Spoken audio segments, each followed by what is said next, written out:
A very good afternoon to all my dear viewers, and welcome to another live session with GETI, or Global Education and Training Institute, under the hashtag Disruptive Education Movement initiated by Dr. Sunita Gandhi.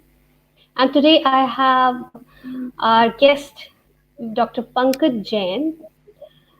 He completed his PhD from Molecular Biophysics MBU unit at the Indian Institute of Science, A Bangalore. very good afternoon to He did his postdoctoral research on neuroscience of stress the unit. at Institute of Stem Cell Biology and Regenerative Medicine, Bangalore.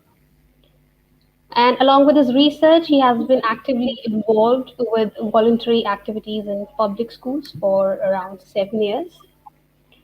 He is a mentor for change for Atal Tinkering Labs.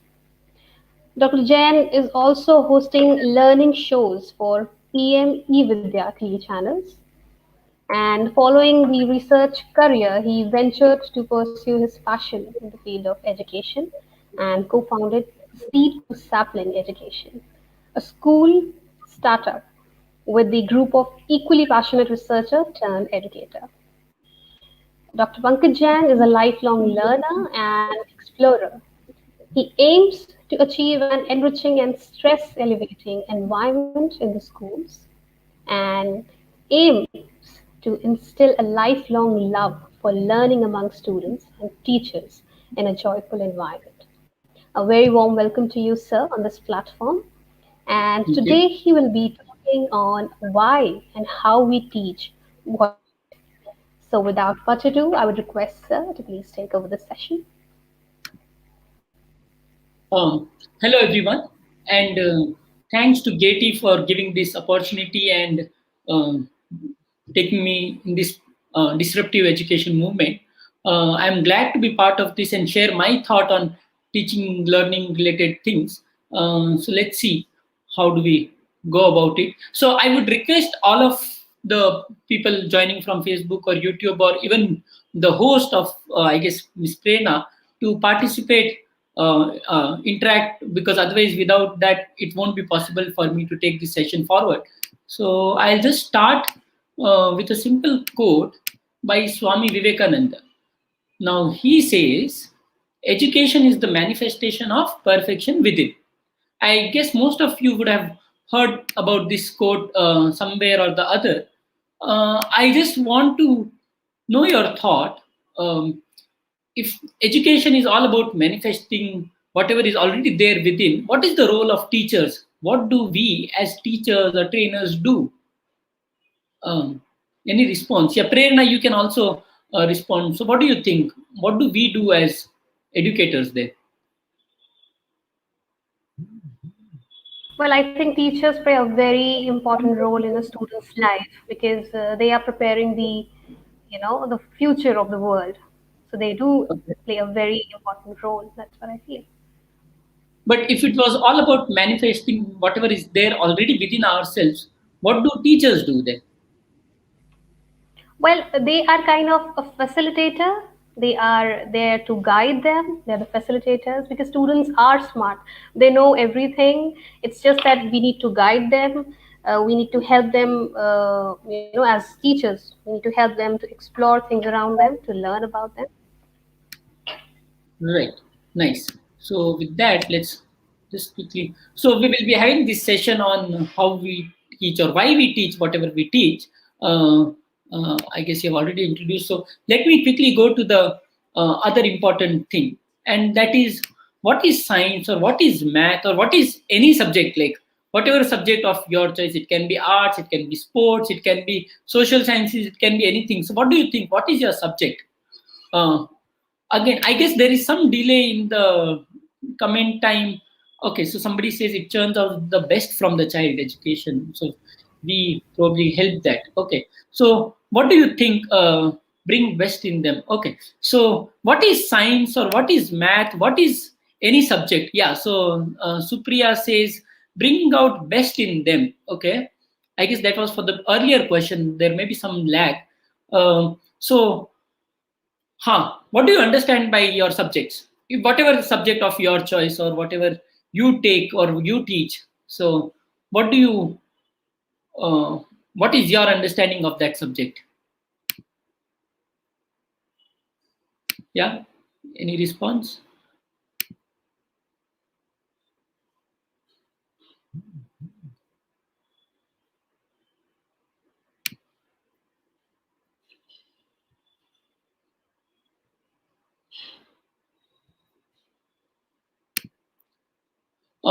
Prerna, I guess you can keep your video on and maybe you can just participate. Yeah. So, Sure, I would love to. so yeah, Yes. take a subject of your choice, whatever it is. Well, I am. I don't have any subject expertise. Maybe I am more of a philosophical person. I believe in motivating people, motivating kids. So that's Okay. one thing I enjoy doing. Okay. So, okay, fine. Take any subject. Maybe you can take one school subject. It will be easier for the teachers to understand, relate to Okay. that. So, what do you understand by any of this subject? Take whatever subject Well, of I your won't take choice. maths. I am absolutely scared of maths. So that's Absolutely not no my problem. kind of thing. Yeah. Yeah. So maybe I'll Anything go of with it. English. Sure. Sure. So, what do you think? What is English like? See, we teach, there are, we know there are two parts, the literature and the language. The literature is all about the poems and the stories from the authors from the past. And the second is language, we all know. We learn about the grammar part, about how to, that's all about the communication skills, how to read, how to write. Right. So, it is about the reading, writing skills. Anything other than that? English? Well, I'm sure must be, that's what is clicking. English is Okay. all Any about. I would thoughts request on? my viewers to please post their answers in the comment box. So that's to make it more interactive. My dear viewers, we can have more answers. Right. What about science? What do you think? What is science? If you don't like math, let's not touch math. What about science? Yeah. See, maths, it's all about, if I'm talking about maths and why I don't like, maybe I was never good with numbers, but it needs practice where we learn about the numbers, we learn about the patterns, we have algebra in that. Science is, it's all about knowing your environment, about the natural world around you. That's about sciences. We have an answer from someone about the values. Yeah, it's Supriya. Okay. So the subjects are about values. All right. Um, so science, you were saying science is about knowing things. Anything, any other thoughts? Like knowing a lot Well, of things, this is just a knowing quick our answer surroundings. that I'm getting, but I think we have a lot in detail we talk about, we learn in sciences. It has a lot more things. Right. Okay. So maybe I have I another come from. answer. I have another Sure. response for geography. Huh? Oh, nice, nice. So geography helps us to understand the world better and appreciate its beauty. Nice. Wow, Okay. that's nice. So helps us in understand. Okay, maybe a broader answer for social sciences also if somebody has any broader answer for social sciences. Um, so science, social science, maths, English, geography. Okay, I guess there is some delay in the time frame where we get Yeah, maybe responses. because of the network. Yes, yes. Yeah, so maybe we can just wait for a couple of seconds and right. Yeah, till then you can always. So the thing is all open for you to Social share your science, thoughts. as we know, social, since I am into social psychology thing, I can talk about Mhm. that, where Sure, we sure, try sure. to understand the human brain basically. So we have so many options. So psychology was one term, and then social psychology was another. Uh, I think that's how this social psychology came from psychology. That's what I understood. I'm still into learning. I'm still studying, but it's all about studying the human brain, about their nature, about the patterns. Well, it's quite in detail if we talk about psychology. Right. Nice. Okay. So let me quickly share my thoughts on science because that is probably the background that I come from. All So right. science is definitely not some knowledge or formulas or math for that matter, formulas or some facts which needs to be memorized. And it is also not wait just some body of truth like or ultimate truths or absolute truth. because there is so much where, okay, language also develops creativity and expression. Nice. So Ashwin says language also develops creativity and expression. Interesting. So now for language, more than the things, there is also about this creativity and expression kind of thing. So it's not about grammar or vocabulary or all those things. It's also about developing some of these skills that we are talking about. Similarly, Absolutely. Yeah. right. Correct.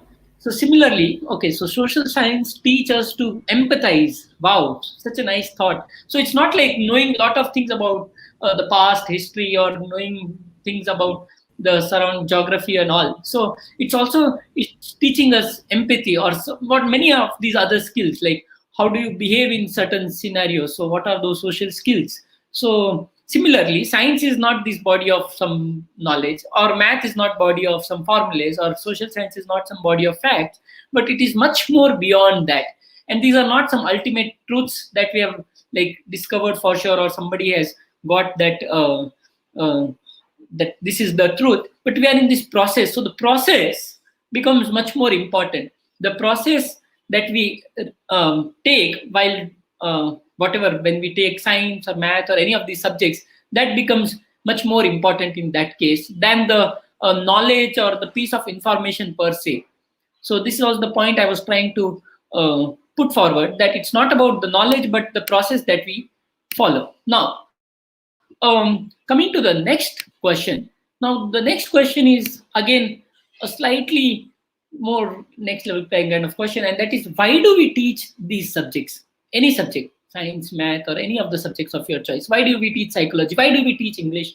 Why do we teach geography? Why do we teach history? Why should we teach students?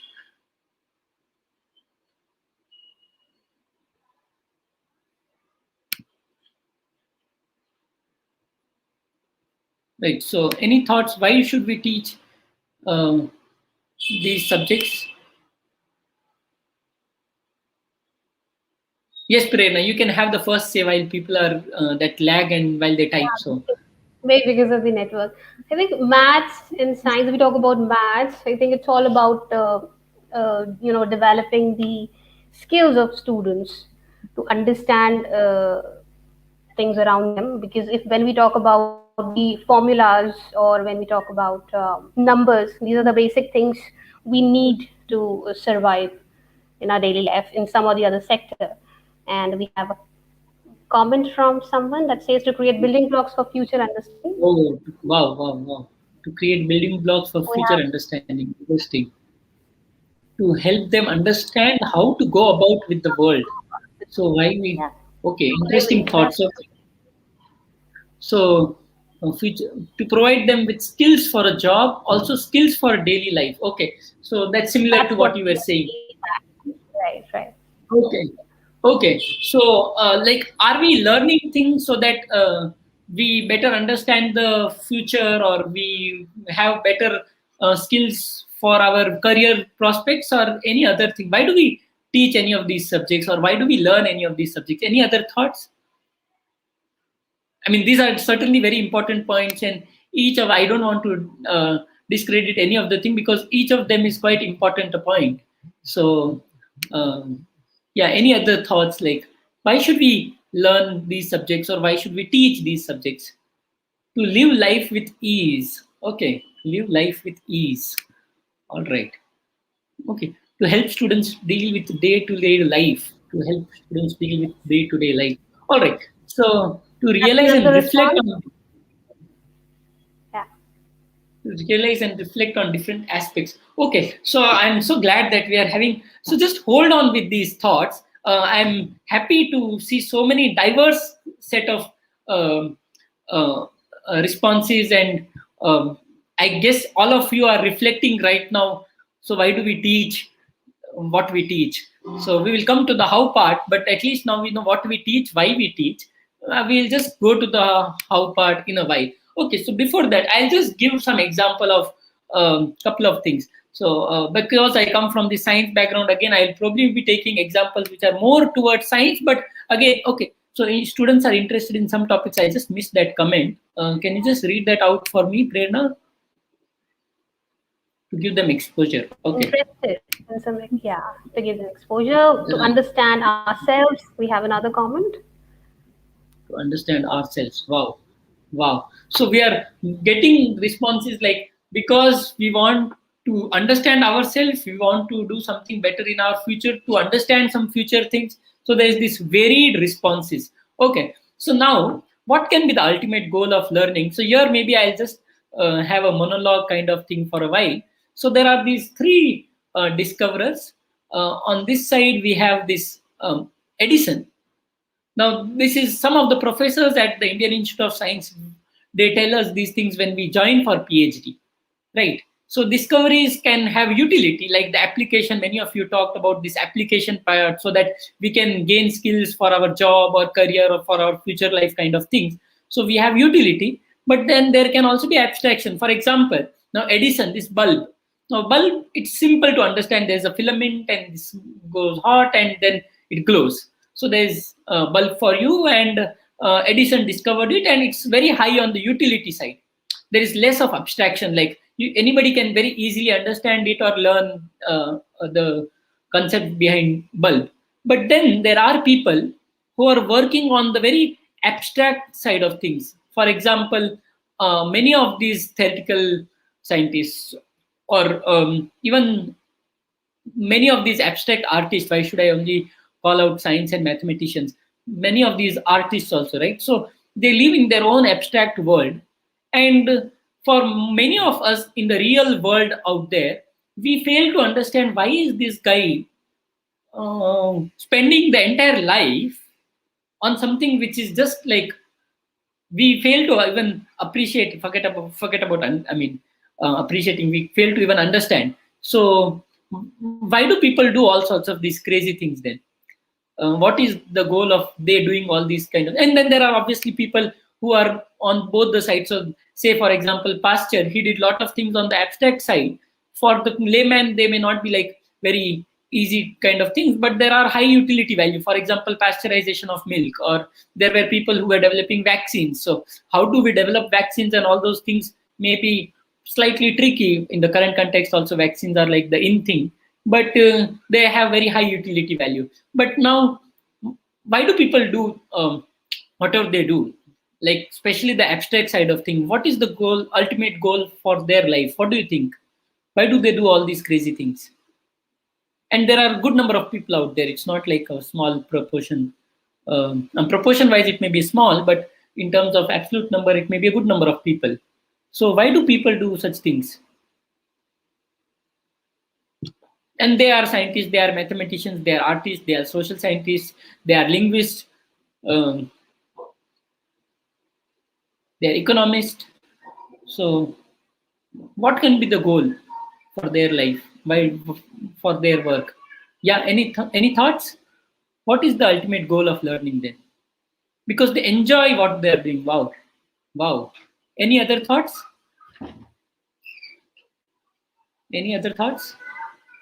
Anyone?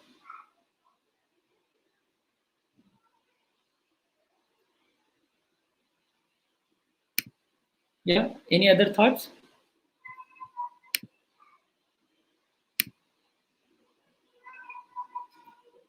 All right. Delight, joy, satisfaction. Very nice. Okay. So, yes. So, this is very important.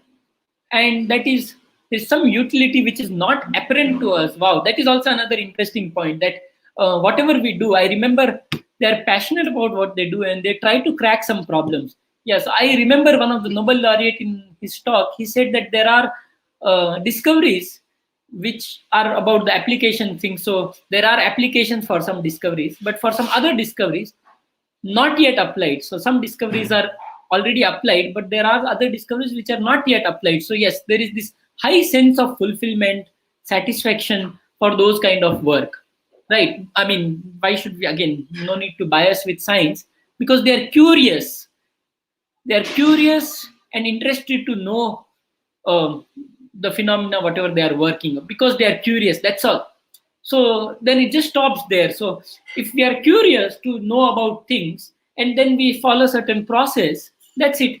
Is this enough for learning? Like, because I am curious, and I enjoy this process of learning, is that enough a motivation for me to learn? What do you think? Yes or no?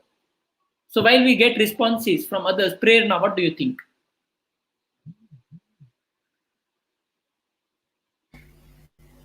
Yeah.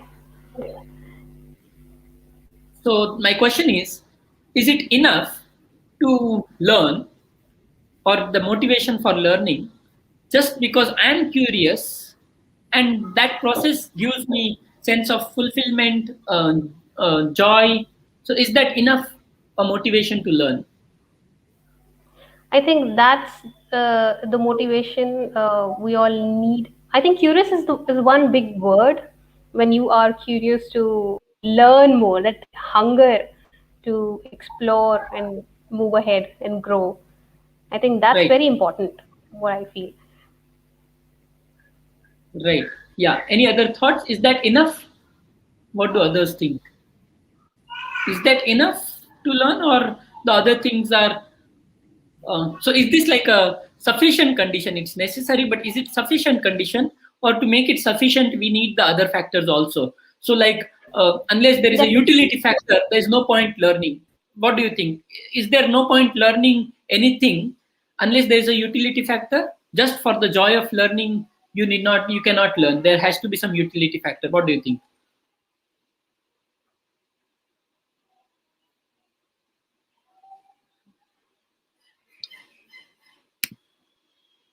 Well, we're not seeing any comments. I would request my viewers to please write their answers in the comment box.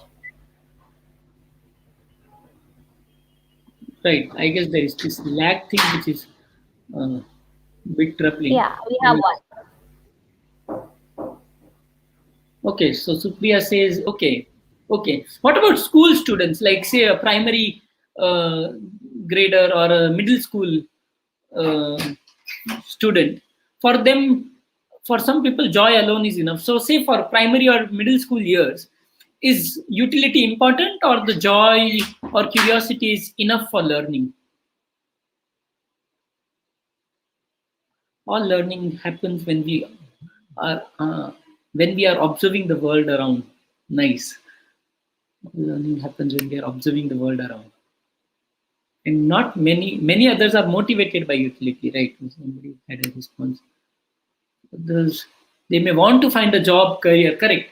So for some, job careers are also important. For some others, just the joy of learning is enough for learning. All right. So yeah, maybe that may also differ with age. Okay, there was a big comment by some students are made to believe that whatever they study has utilitarian benefits. Wow, wow, such a nice point. Unfortunately, such a nice point. Unfortunately, because then for many of us, we forget the that beauty behind this learning process. Because for me, probably, yeah. So Tarun says joy is generally enough for primary grade students, but then in this rush to find applications all the time, uh, what do you think? Do we not end up losing the joy component, the beauty component, more than joy? Now that beauty, because each subject has its own beauty, each topic has its own beauty.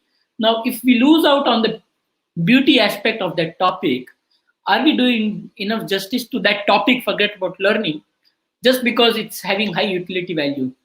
There may be a utility value, but there may also be beauty value.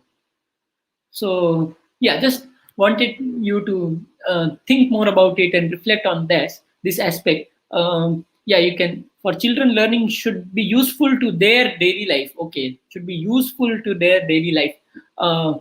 Should it be useful to their daily life? Because I don't know. I don't know. I don't go with any opinion right now, because my job over here is to facilitate all the thought processes which are flowing. So learning should be useful to their daily life. Very nice. So that there is highlighted over there. So learning should be useful to their daily life. So that's an interesting thought in itself. Um, should it be useful, or should it be like just they can relate to their daily life? So this sense of doing everything fast is losing out on many things. Doing everything fast is losing out on many things, right? So that fast, quick, first, uh, compete, He's losing out on many things. Nice. All right. Yeah. Any other thought? Anyways, I don't want to conclude or enforce any of my thought over here. I guess we already have a lot of food for thought, and probably at the end of this talk, hopefully, we will all be wondering why do we learn, or how do we learn, and what do we learn, and how do we go forward from here. Right. So now let's quickly move on from here. There are already a lot of very interesting responses. So just stay on with all these thoughts. Maybe this will be useful when we discuss some of the other things. So we have discussed why we learn. Now we come to the very important question: how we learn. So what can be the best way to teach science, math, or any subject? What can be the best way to teach these subjects? Now, we are all teachers. If you can take any subject of your choice, you can take language, you can take psychology, you can take social sciences, you can take any, you can take arts, you can take sports, anything. So what can be the best way to teach these subjects? Yeah, Prerna, you get a first go for these things. I don't know, Well, you I may think not there is like no it. best way. Sorry, yeah. I You said something, I missed it. I was saying that you may not like it. I'm just putting you on spot all the time. So, yeah. Not Anyways, a problem, but I am totally enjoying this. I think there is no best way to teach any subject, but I think it's their way, the way the students understand their level of understanding. As we mhm. all know about the Howard Gardner's intelligences, there are ways where the child can learn by images, by visual practices, by kinesthetic activities. So it's their way. There's no best way, I would say, but the way the children can actually learn. And I think we Wow. have few comments here. Right. Learning by doing. Okay. Learning by doing. Okay. Any other thoughts? Spark curiosity of the subject and then assist them in discovery. Wow. Wow. So, yeah. So then we used all these multiple intelligence routes. There can be kinesthetic thing, there can be a visual thing, there can be auditory thing, there can be olfactory thing. Right. So there can be any of these things. Should be learner centric. Okay. So we are having a lot of interesting responses over here. Yeah, any other thoughts? Teach with loads of examples from daily life so that they can relate and understand better. So Supriya says teach with. I am actually highlighting this word teach with loads of examples. So should we teach? Because just some two comments back we had this assist them in discovery or assist them in learning. So are we assisting them in learning or are we teaching them? So storytelling. So now right now I am in a bit of confused state of mind. Should we teach them or should we assist them or facilitate their learning process? So yeah, you can always share your thoughts. So I told you, I guess, I before think itself. it's more about assisting, about facilitating. We are more of the facilitators, and in this changing scenario, the classrooms are more child centric instead of teacher centric. So we Right. teach as per their level. So we are kind of assistants, the facilitators, as I said in the beginning. We do tell them, we guide them with the subject. Maybe it can Mhm. go hand in hand. Or maybe we can have more views from people. Since there is no right or wrong, we have another comment by Miss Supriya. Assist them. Okay. So, um, I mean, why I was pinpointing on that point of teach because somewhere I don't know what is. I mean, maybe you are a linguist, so you can help me understand what is this. Because teach or teacher, the connotation has changed. I feel quite a bit in the way we use these things or in the way we end up doing these things. So I don't know what is the literal meaning of this word teach because uh, we are teachers, but now we want us ourselves to be facilitators, assisting in learning. So I don't know because we ourselves now avoiding this word teach or teach because, but that's how we are, right? We are all teachers, effectively. So, anyways, just a point to ponder upon, right? So now let's uh, take a simple case, right? So I'm showing you a glass of water with some cold water inside it. Okay, and now you observe some things, right? Learning happens in two ways: one from teachers and another from peers. Wow, wow, interesting point. All right. So yeah, so there's a simple case: cold water inside this glass. Now just tell me, what do you observe in this case? What are your observations? Yeah, you can always take the first without even um, mentioning. So, what do you observe in this case? Well, I'm still going through the picture. The glass Yeah, with ice. yeah. This cold water inside it, and you see this Okay, glass of that's the cold cold water. water.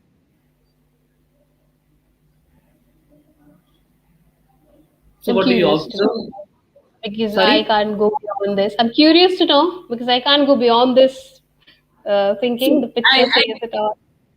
right. So, I would assume that you would have seen a glass of cold water any number of times in your life, cold water or ice cubes or something taken out from the refrigerator, and you observe something.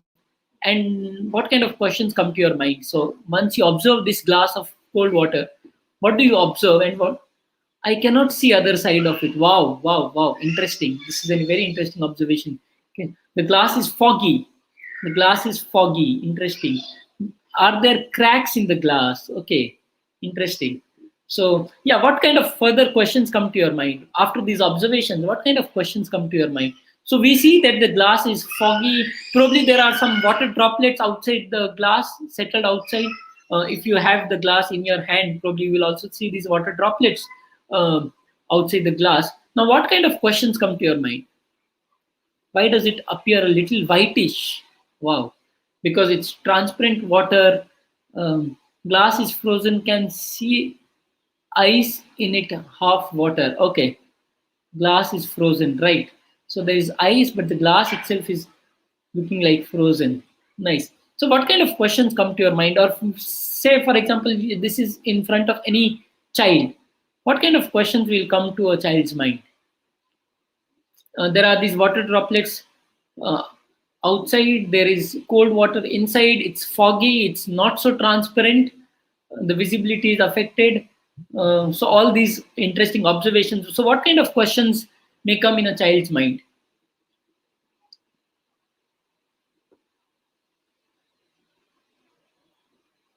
Yeah, because when I took out the glass, it was clear, and leaving it on the table for, like, say, 5 minutes, it is turning out to be a foggier glass. So, uh, what kind of questions may come up in any child's mind?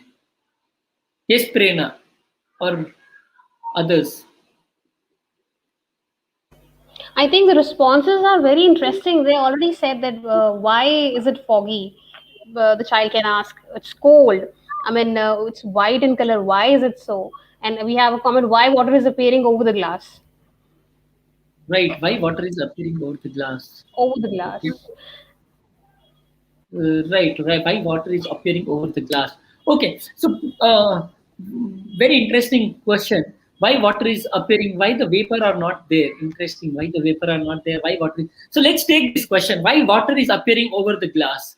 Okay. So why is it foggy? Why water is appearing over the glass? Now, what do we do as the facilitators? So, I mean, maybe just to quickly ask you, what do you think? Why water is appearing over the glass? Prerna? Yeah. Why is water appearing over the glass? Huh? I mean, the glass is full.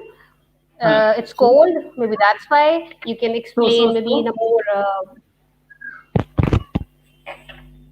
yeah, forget about students for the time being. So, what do you think? Why are Okay. these water droplets appearing outside the glass or over the glass? Well, that's because the water is cold, and maybe there is ice somewhere in it, and it's melting somewhere. It's there's a way. That could be one reason, and yeah, Okay, so maybe yeah. Okay, we maybe have a because comment here. I have a comment here. Reaction with air outside. The it is comment having says by Mr. reaction. Samraj. Yeah. Okay, so now So you were saying there is something, the ice is there inside and it's melting and it's coming outside. That's what you were saying, right? Well, as per the child's understanding, the child can answer the way they Okay. So understand. what do you think? Well, I mean, like, what is your answer? Forget about the child for the time being. What is your answer? Well, answers are coming already in the comment section. Right. Stop So watching it. it's Repetitive. right. So now, how do we? Someone might have touched it with wet hands. The water is coming because the ice is melting, so it's coming outside. So right. So I guess most of us may know that the answer is something else about from the air side. Uh, but now, how do we go about it? Now the child is having all sorts of answer. Um, Glass could remove from the fridge before, right? Okay. So now the question is, what do we do next with the child? Should we tell them the answer, the correct answer, or no? Yes, Prerna, what do you think? I Because think now, huh, we have left the child curious now. We can say this is just the kickstart of the topic. You are almost to start with the topic. You have left the child with curiosity, so you can right. leave the child and find out the answer, and then later on maybe you can explain with whether an activity or maybe with some other way. So So sure, do you you can do want? this.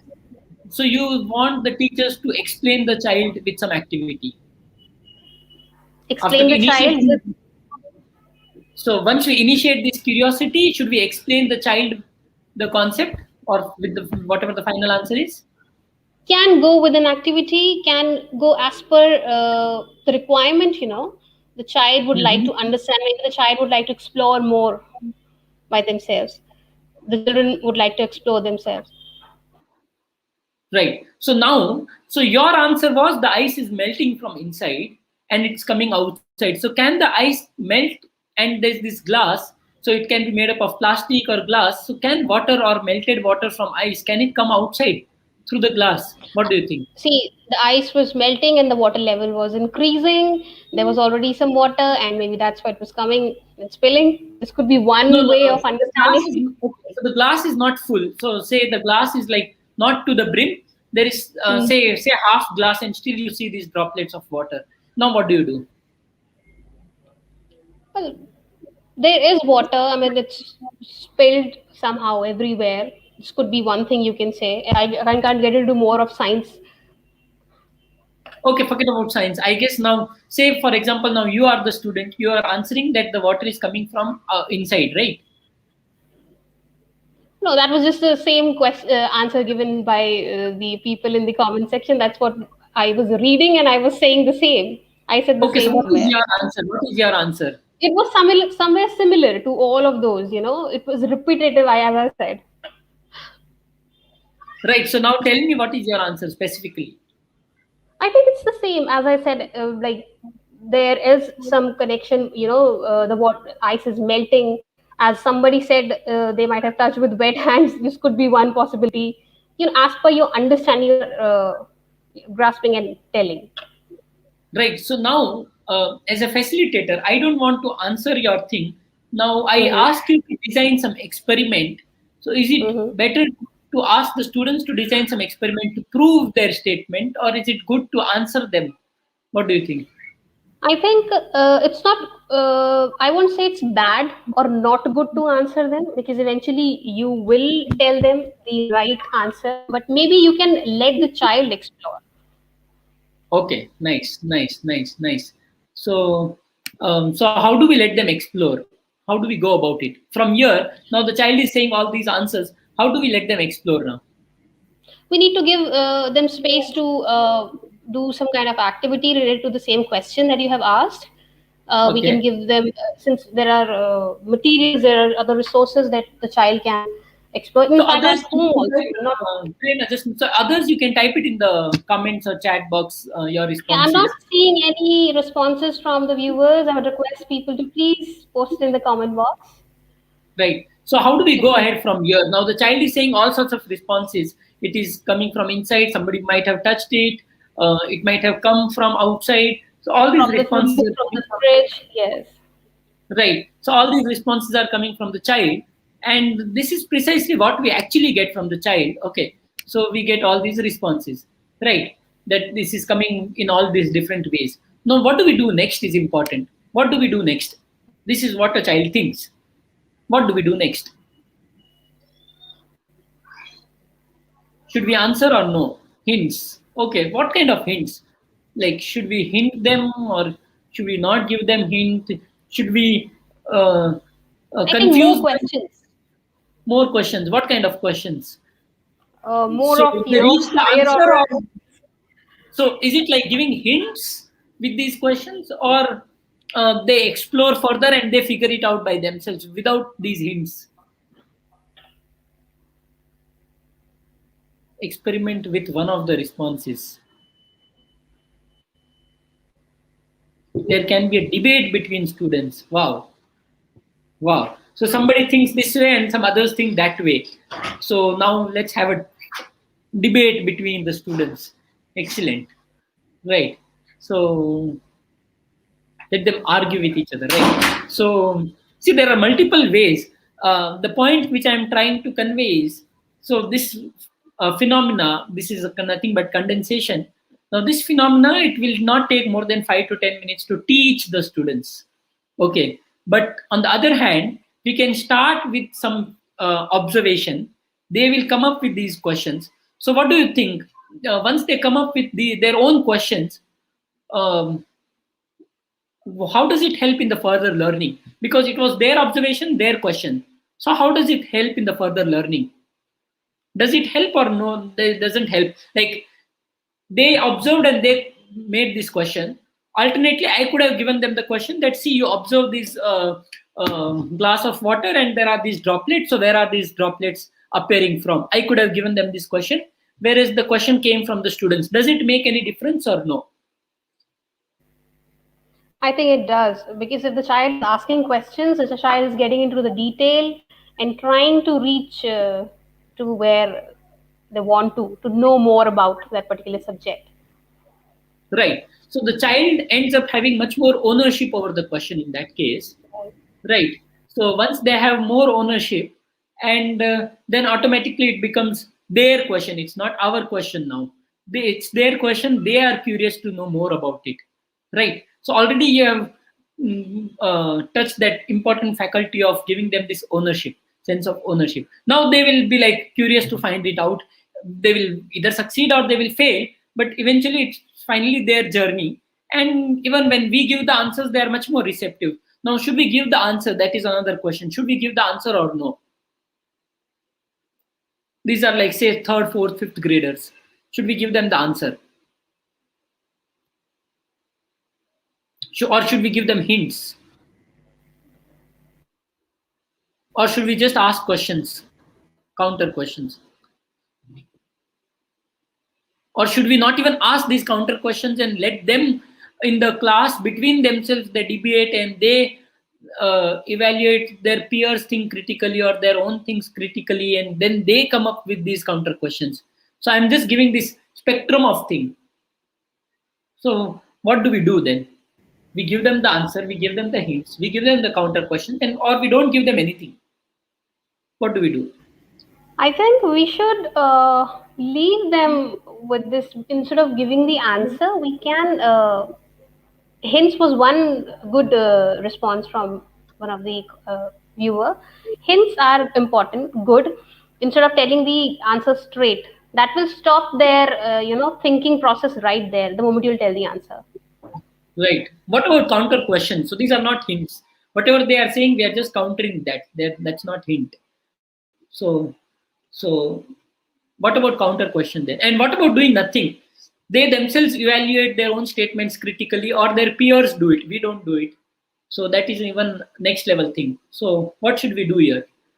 So step one, which is giving them the answer. Step two, giving them hints. Step three, giving them counter questions. Step four, they themselves figure out the counter questions or their peers do it. We can lead them to discover the answer. Okay, we can lead them to discover the answer. So somewhere between 2 and 3, somewhere around that. So we counter question and then they do it. Right. So see, there can be multiple things. It can be we giving them things or they coming up with observations.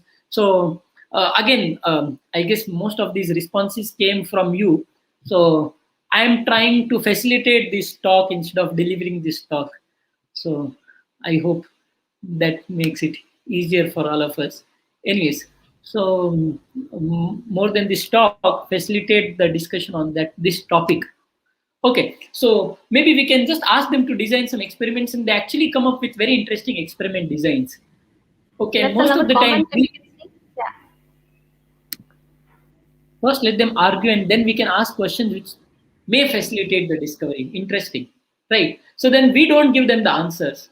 Uh, Okay, so this implementation, this one word, if you can elaborate, it becomes very difficult because the responses come like almost 15-20 seconds later. So I guess we just lose the context in which these comments come. So it will be helpful for all the viewers if they can give maybe slightly detailed response, at least a couple of words.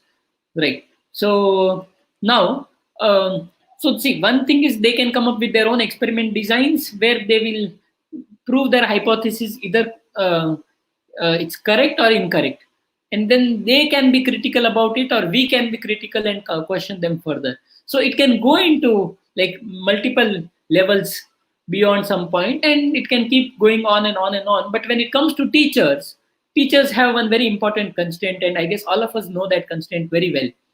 And that constraint is about they have like really constraint with time, and there is this huge syllabus to be completed. Now, where do we stop in this process?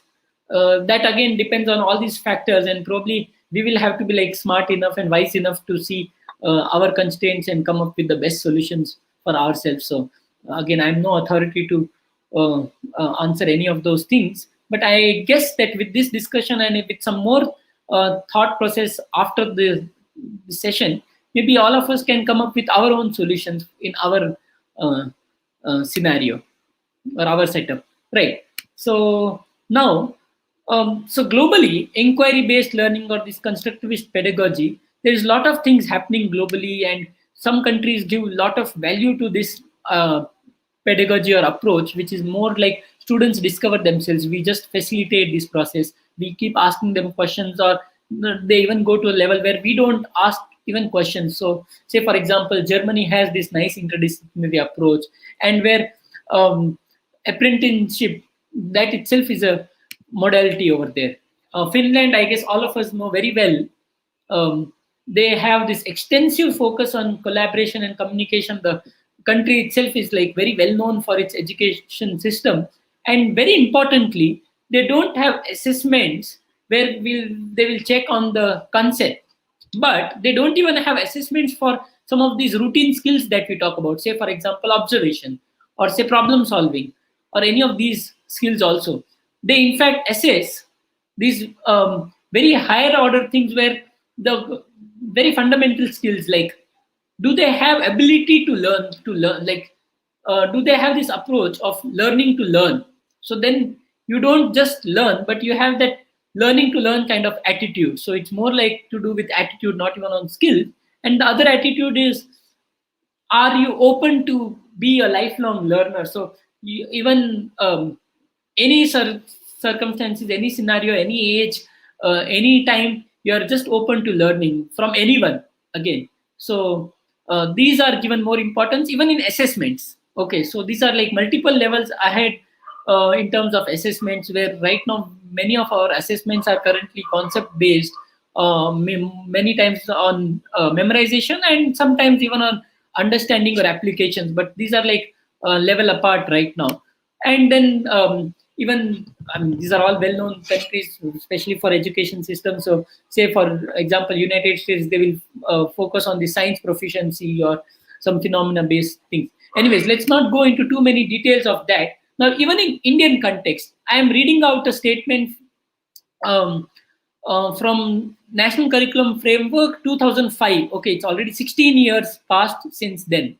And that committee pointed out that learning at school cannot become a joyful experience unless we change our perception of the child as a receiver of knowledge Okay, so child is not just the receiver of knowledge. This is our perception that they are receiving knowledge, and then we change this perception and move beyond to the convention of using textbooks as the basis of examination. So the child can actually be creator of knowledge, and then textbooks are not just the basis of examination, because there is just so much of learning beyond the textbook. So, and how do we accommodate that? Somehow, even in 16 years, I'm sure at isolated places there are success stories, but as an entire system, I don't know where are we yet. This is 2005 goal, right? Now we have these very eminent educators who have suggested that questions will be addressed. This question will be addressed if we encourage and motivate students to construct knowledge themselves. So they themselves create the knowledge, construct the knowledge rather, like step by step, while teacher are just acting as facilitators. Now this approach is also like famously this constructivist approach of learning. And then we have this very progressive NEP 2020 in the current context, and there's a big thing out there, and everybody is talking about this NEP 2020 and how it will change the entire education system of the country and all. But why I'm raising this question from 2005 is we had many beautiful things even in the 2005 document, but in 16 years since then, I don't know, somewhere we are not able to achieve even a fraction of what was mentioned over there. So in that case, NEP 2020 being this extensive document talking about all these reforms, that might be another piece of wonderful, beautiful document. That's all. So I just hope that it doesn't remain as a policy document, say in 2035, again a series of session by GETI and say some other experts speaking that we had this policy document in 2020, and 15 years since then nothing has happened. So I just hope that that doesn't repeats again, right? So now there are definitely a lot of challenges. Okay, now what determines the pedagogy which a teacher uses? So what do you think? What are your thoughts? Like all of us are teachers, facilitators, trainers. Now what do you think? What determines, what are those different factors that determines what pedagogy a teacher will use in the classroom for their learning? So what may be those different factors?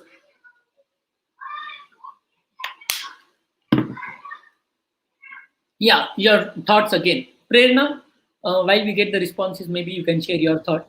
I So what think, do you think? yeah, there's no set method of teaching. As I said before, also, Correct. the teacher, the educator, the facilitator can decide, by gauging the understanding level of the students, and then can come up with something that is more effective and fun for them to No, so understand I'm and not learn. talking like how it should be done. I am saying in the current context, what do you Mm-hmm. think determines the pedagogy of used by the teacher? What may be all these different factors which determines the pedagogy used in the classroom? What are all factors? I think the knowledge of the educator would be one thing. Right? Yeah. Others also, can you please share your thoughts in the chat comment box? What can be all these different factors uh, that determines the pedagogy? Yeah. I feel somewhere the rapport as well with the students. Rapport with the students. Nice. Yeah. Any other things you can think of? Yeah, I'm still waiting for the comments. We don't have any yet. Right. Yeah, You rapport is can share. important. As I said about the first point, um, the teacher can the knowledge. I spoke about the knowledge. Can I think teachers training is important in that case, where which can actually help them to understand the current scenarios as to what can be done and what is important in the classroom, which we can Right. use for a better outcome. Right. Very important. Very nice point. Yes. Any other things you think are important? Any other factors? I think the happy classrooms are important. Happy classroom. Interesting. Right. Maybe we can just wait for a couple of more seconds. Um, to get the responses from viewers, and then we can um, have some discussion on that. So there are multiple factors, because whenever the teacher goes in the classroom, there are already some things which are there, and then there are these classroom circumstances and so many other things, and how will finally that comes in the assessment. So the school environment and all. So I guess in the Indian context for science education, they have done this nice study. So adopt playful. So yeah, these are like, we should adopt a playful methodology. We can always say that we should do this, we should do this. So right now we are discussing like uh, what are the factors. So what in the present scenario, as teacher, somebody going in the classroom, what determines the pedagogy that they use? So Tarun says their understanding. So teachers understanding of the subject or the pedagogy. Okay, maybe the way they have been taught. Wow, interesting. So maybe the way they were taught, maybe they want to replicate that, or maybe they don't want to replicate that. I don't know, it may go in both the ways. So um, mm, right, interesting. Any other thoughts?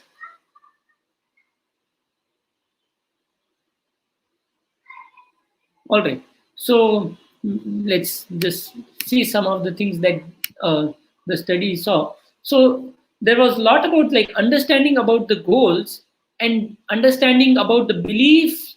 Sorry, the beliefs about the nature of subject. Now, why we did like this entire exercise of what is science or what is math or what is the subject. So, what is our belief of these subjects, or why do we teach these subjects? So the goal of ourselves behind teaching this, so that determines a lot why we are teaching that subject in that way, or rather how we are teaching that subject. So if I see science as a piece of knowledge, and the student should know why I'm teaching, because the student should know or they should be able to apply, I will probably teach science in that way, right? Because then I will teach it as a body of knowledge, so the student should know that piece of knowledge or that piece of information. So they will maybe by rote or maybe by some understanding or whatever it is, it's basically just a piece of knowledge. But if I see that actually science is a process, it's not a piece of information, it's a process. If I think that science is a process, and why I teach science is so that students also go through that process, then the way I teach will be to take them through the process. You see the difference? Yeah. So my inherent understanding of the goals of that subject and beliefs about the nature of that subject will drive a lot how do I teach the subject, right? So that is that inherent belief. Now wait I yeah, so there are these intrinsic factors also, like the understanding and appreciation of the pedagogy. Like we were doing mostly this constructivist kind of pedagogy even during the session, where we were trying to construct this talk itself. Now if I have appreciation for this pedagogy, I will try to take the same pedagogy for my students, right? But if I think that it's much better to lecture them about the topic, then probably I will just do it again in that pedagogy. So one is about the subject, the other thing is about the pedagogy. Then there are all these other external factors. One is like the support from the school system or the societal mindset, or and that also drives a lot about how the assessments are done. So if the society thinks that it's important to get marks, or it's important to compete, or it's important to be successful in these ways, like because success is not defined as joy or happiness, it's defined in terms of money or status or all those things. So then that mindset will drive the assessments also. So then the students will crave for grades, because in the grades and how the examination is done is again because I think that the subject is all about knowledge, so I should test them for the understanding of that knowledge, right? So these are all so intricately linked to each other, and that drives not just the pedagogy, the assessment things also. And like I don't want to say that one goes after the other, because everything is like one mesh out of thing over there. And also the support from the school. Now the school provides a support or the ambience where these kind of things are appreciated or encouraged further, that let the students get platform to learn, um, let them explore, versus, and then there will be smaller teacher to student ratio versus a school where no, you just dump everything. They should finally score good grades. They should clear some these examination with these marks. They should be able to crack the entrance examination. Then that's the kind of pedagogy the teachers might just end up using in the classroom, right? So now these all things becomes very important. Okay, now the main importance of the entire exercise we did was to understand why are we teaching that subject and what do we understand from that subject. Now once these things are clear, then we also appreciate that those pedagogy, or we will try to teach the subjects in that way. Now these are the internal intrinsic kind of factors. Now there are these extrinsic factors, and that probably will have to work at a much higher level of the society. NEP kind of document, and maybe once it comes into implementation in spirit, that will help in the external factors also. So if we change the assessment systems from the current knowledge based or content based thing to the skill based or attitude based assessment, automatically the teacher teaching or pedagogy changes in the classroom. The school says that no, in our school we want this kind of teaching learning behavior, then automatically that will work in that way. So it is governed by all these factors. So broadly, to summarize, why and how we teach what we teach, the answer lies in all these uh, different factors, right? Now I guess I've already extended by 1 hour, so I just want to skip maybe these best practices. Okay, let's quickly go through this. So in terms of these best practices, there can be several things to change these things. So when we have this pre-service training, there can be a very rigorous programs in pre-service levels itself, so where the teachers go through this process themselves, and also if they can work with some university or some such place where they can experience this process of inquiry. There has to be like lot of in-service professional development. Sometimes it may also be like on-site professional development, and if there are these uh, regular things happening, there can be some teacher collaboration things happening. So in that case, where they meet in their clusters at some frequency, maybe in a weekly basis or on a monthly basis, so these will also help in sharing their resources. So then there we can actually achieve these continuous active learning practices from the teacher front, and that will automatically go to the students front. Now just to quickly conclude, and then maybe we can have some discussion. So if anybody has any question or you want to have any discussion on some particular aspect, you can write it in the chat box or comment box till then while we just conclude this talk, right? So if we have these pre-service programs itself which are designed by the pedagogy which is intended for students instruction. So if we want a constructivist pedagogy, the pre-service training itself is done in the constructivist pedagogy. Like say even this constructivist theory for that matter is not taught as theory. The learners can actually construct the theory itself, right? Otherwise it becomes a big irony in itself that you are teaching constructivist theory, right? There has to be like very rigorous in-service teacher professional development program and good support. Now this support is more like these external factors which the schools can provide, or maybe the other government agencies can provide. If that is there, then that is like this continuous thing happening for the teachers. Again, providing the supporting environment for the teachers where a teacher is further nourished in the teaching skills so that they can hone their teaching skills further whatever they have. So yeah, this is again for the school. And slowly if we can also work on the societal mindset and the way we conduct our assessment, because that finally drives a lot of things how we learn, right? So if we are able to work on all these factors, how we teach in the classroom will slowly, I feel, start changing. And yeah, so yeah, that is important. So with that, I guess I conclude my presentation at least. Now we can have some discussion if there is any question or anybody wants to have some discussion on something, or maybe if you have anything to discuss, Prerna. So yeah, over to you. Thank you so much, Dr. Pankaj. I think it was a fantastic session. The topic was why and how we teach what we teach. I think you gave a superb example by putting in questions here itself. and taking the responses from the viewers, wherein you mentioned that there is nothing right or wrong, but it's just to know their understanding level. So the same thing is required in our classrooms. Instead of focusing on completing the syllabus in that rush, trying to read the syllabus and make sure that the students are scoring well. That's not only thing important, but we need to focus more on the purpose, why we are actually teaching them, why we are actually telling these things.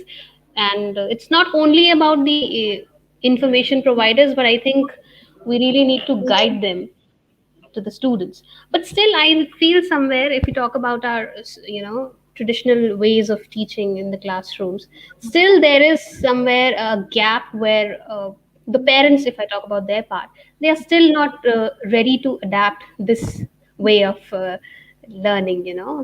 In the classrooms, they are still more concerned about the marks. If the child is able to answer in front of others, the child is learning, but they're not concerned about the knowledge part. But marks should be there. The child should score more. Right. What can we do in that case? Because that's quite a long task, a big task to complete. Right. So I guess this is like a long driven battle, because finally you're Ah, dealing with this huge mindset of the society. And right. I don't know if there is a very simple answer or simple solution for that matter. Because, uh, and I guess slowly, if we start working from multiple fronts, and I feel the government and all of us, all the stakeholders have equal role to play over here.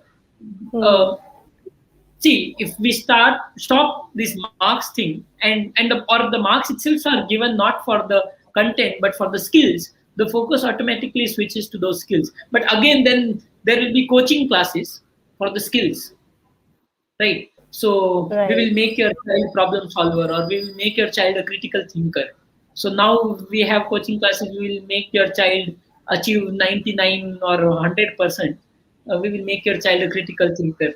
So But because, I but think. it can be like coached upon, right? You can't coach anyone, because that's a Hmm. process, that's a skill, or there will be some kind of attitude that you're open to learn, right? So I don't know if that is a very simple solution for Right. that, but Not I very guess simple. slowly as a And there is society, this if we competition. approach, yeah, sorry, yeah, There's a lot of this competition thing, because we at Getty, we believe in competing with yourself. I think that's how we should move, how we should you know proceed in our lives, to compete with ourselves instead of comparing with others. So with this could be one reason that parents and teachers, and in fact the children are they are very much particular about how much they have scored and how much their friend is has scored. So that competition feeling is healthy. Do you think it's fine, or? I guess it's good to collaborate on those levels, and more than, because we learn so much from each other, that Yeah, very instead of we seeing ourselves over the other person, because once we like even different, and these skills, see, collaboration as a skill that helps a lot even in future. Competition true. doesn't help much. For example, there are some two different organizations working in similar line but slightly different way. They will both grow much more if they start collaborating in future, or two individuals, they will grow much more if they start collaborating. So, but that value system is not appreciated, because in the schools we were competing, we Right. were not collaborating. But these values now, as adults, we start appreciating that it's much more about collaboration and not competing with each other, right? Right. So yeah, but We have finally, a unless I value this skill of collaboration, unless I value these other different value, whatever attitudes or skills, I don't think so I will ever be able to take it to the school, to the classroom. So true, yeah. very true. We have a question here coming. Can you suggest some innovative teaching methods? Right. So we mainly work with teachers. Now, when we work with teachers, again, we work with mainstream schools also many times, and there are all these constraints, right? Time, syllabus, and classroom strengths. These are like some of the very favorite constraints, and not favorite, because these are like genuine concerns of a teacher, and genuine concerns, that constraints that the system imposes on the teacher, right? So in that case, I guess we can just start with very simple things, where, say, for example, in this classroom, I just took this example of condensation. Now, any of these things, if we start thinking simply that I can actually take this topic, instead of teaching, I can make the students experience this topic in a very different way. Okay, so that mindset of the teacher, I can give you one or two solutions, but that won't help. If you start reflecting yourself that instead of teaching in this way, I will start teaching in that way. If not the entire syllabus, okay, I'll at least take bits and pieces of that. So at least maybe in each chapter, I'll select two topics which I can take it in a different way. So where the students will go through the process, they will do some. So see, hands-on activity is one innovation, but again, when you do hands-on activity without any thought process behind it, and you are just simply doing these things, somebody is instructing, that is more like an instruction based teaching itself. Just that you were initially instructing some information, now you're instructing how to do the hands-on thing. So that doesn't become much innovative in that case. So let the students come up with their own innovation, their own thought process, their own creativity. So then that will happen, right? There can be many. I mean, in fact, we work with schools, like schools and these classes, middle school, primary schools, not much in high school, but we see that there is a lot of scope even in the open learning, where you can start connecting things to the real world, because then the students have the sense of ownership. And once they have the sense of ownership, that's it. You are like uh, uh, at peace for the rest of your life.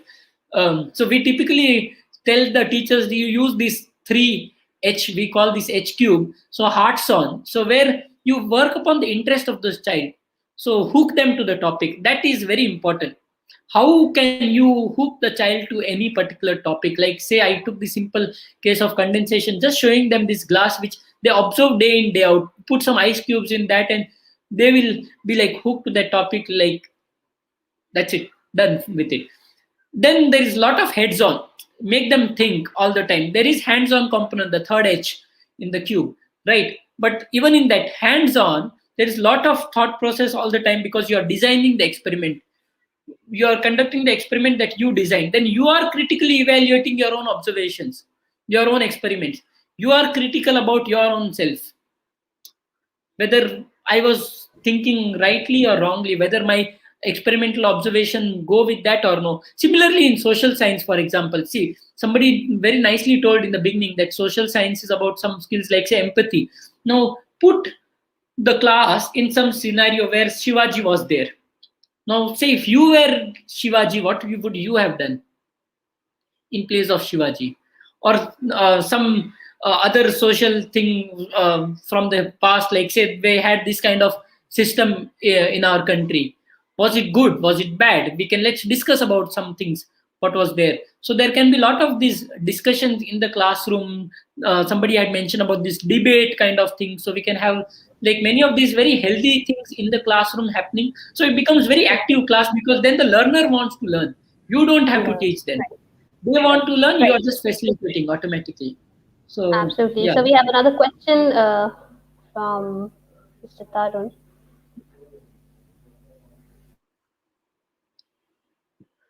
right. Uh, so Finland assess these attitudes of learning to learn or becoming lifelong learner, right? So I am not very clear like how do they do these assessments, but it is like, it's not like one time assessment is what I know of. It's like a very continuous process where anybody will observe these learners for a longer time and then see how they are responding to different things, or um, if they are in very unknown kind of circumstances, how do they respond, or um, any new phenomena they observe, what kind of questions. So it's a very ongoing process is all I know of. I've just read very superficially about it, so I don't want to make very strong claims about it. But from whatever, from my personal experience also, I can just say that it cannot be a one time assessment examination kind of thing. So once you start observing, because you know your wards the best, nobody else, no examiner can tell that what is that child up to. because you are with the child all the time. So it's up to the teacher or the facilitator to assess the attitude of the child or the skills of those child of the class, right? I think overall it was a fantastic session. I totally enjoyed, and especially the questioning part. I think that's how we should, you know, try these things in our classrooms with our students. That's how you make it more interesting. It became eventually very interesting for everyone, for all of us, for all the viewers who were commenting, who were answering. Their interest level increased. So overall, it was a fantastic session. Thank you so much, Dr. Pankaj, for joining us. And I hope this video reaches to maximum people, and I hope it brings change in their thought process as to whatever we are teaching, why we are teaching, and how we are teaching. That's the game. That's what we have discussed today. I think overall, thanks to all the viewers for joining in. And yes, surely we'll connect sometime soon with something more interesting to talk on. Sure. As Right. of now, we have come to the conclusion. So I would like to thank you again on behalf of our entire team of Getty. Yeah. And Thanks for yes, this opportunity. I mean, I want to thank all the participants because there was a lot of truly um, responses, and that could help in taking this talk forward. Otherwise, it was impossible to. impossible. Absolutely. Um, Thanks to all the dear viewers for joining in. So thank you so much, sir. Take care. all right. Thank you.